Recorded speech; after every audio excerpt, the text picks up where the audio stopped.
We're going to move on to look at the newspapers now. Nick Rushworth is joining us here on set to look at them today. Top story is the coronavirus, isn't it, Nick? And you're starting out with Japan, in fact. People there returning from Wuhan, testing positive for the virus. Yeah, there's a whole wave of people being brought in stages from Wuhan into Japan.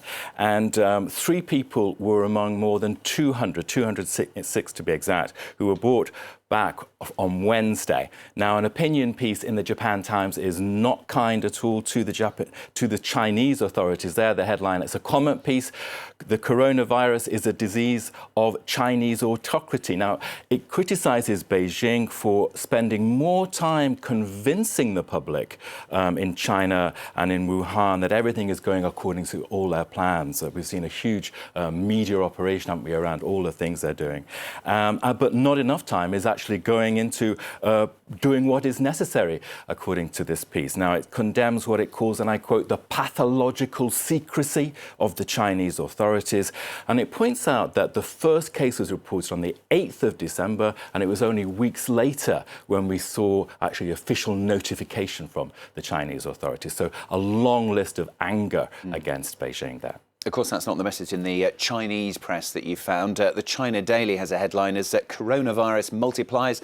There's also good news. Well, yes. I mean, that's just a reflection of just that kind of propaganda feel you get if you look at the Global Times or the People's Daily or the China Daily. Those are publications in English for people around the world, not so much the in China itself. There you can see in the China Daily piece itself, good news. Now, actually, in that piece, it lists a possible suspected case in Tibet, and if that's confirmed, then every single province, region, area of mainland China would have coronavirus cases. Now, in terms of its upbeat assessment, it's saying warmer weather is forecast. So that could restrain the spread. It quotes an official saying the lockdown is effective. It should slow down the number of cases, and it points to its cooperation and collaboration with the World Health Organization. So propaganda or not, but a lot of misinformation about this virus, of people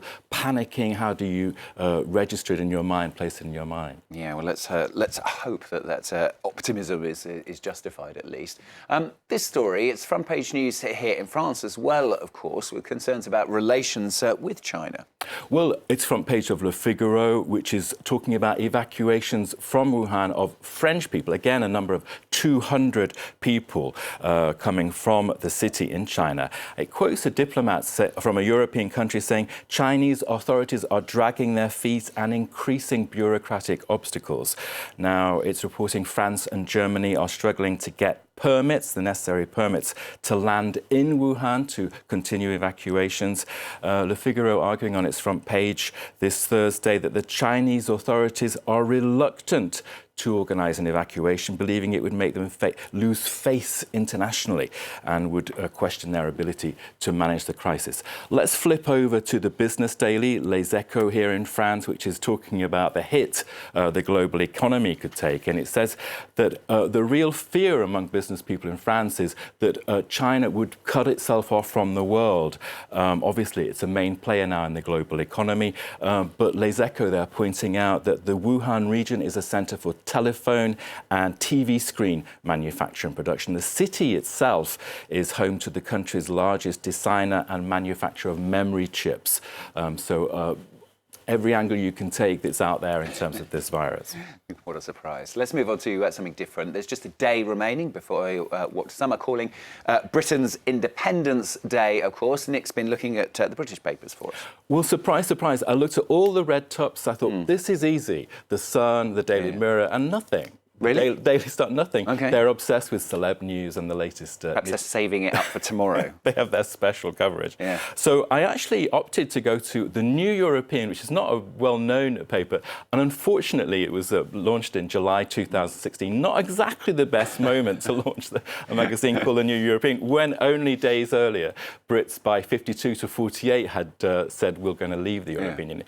And it rebranded itself saying, well, actually, we are the pop-up paper for the 48 newspapers then. Here's one of their stories on their website. It's a weekly paper, actually. Brexiteers call for flying of European flag to be made illegal. And this is all to do with a survey out there in the UK with hardcore leavers saying, let's get rid of all of it, the EU flag as well, make it illegal. Why not get rid of all those EU flags on those license plates on cars that we have to put up with? So that kind of radical feeling out there, which we will learn more about, of course, as that talk clicks towards the midnight on the 31st of January. So that story is radically contrasted with a story in the Scottish papers. Let's look at what's headline news there. Of course, Scottish MPs putting their oar in, saying, we're not going to vote for getting rid of the EU flag. We're going to do the opposite and actually have that flag flying at Holyrood, which is the Scottish Parliament. And they did so by 63 votes to 54. I looked at a Twitter feed of the Scottish Parliament the other day. It's very tense with people very angry about the NHS and so on, and that tension about how much time you devote to this cause of independence. One of the comments was, "This is all a waste of time. This is too bizarre, too strange." But MPs in Scotland saying, we will fly that flag, the EU flag, after the 31st. So apparently, Ode to Joy is going up and up. Absolutely, it's in the hit. It's in the hit parade. Yeah, the idea is to make it top of the hit parade so it gets lots of airtime. But actually, ironically, looking at the press that. This Thursday, it's like, where's the story gone? It's that saturation. They're saving it for tomorrow, I think. It's still so polarising, isn't it? Absolutely. 48 to 52, there you go. Nick Rushworth here on France 24 looking at the newspapers for us today.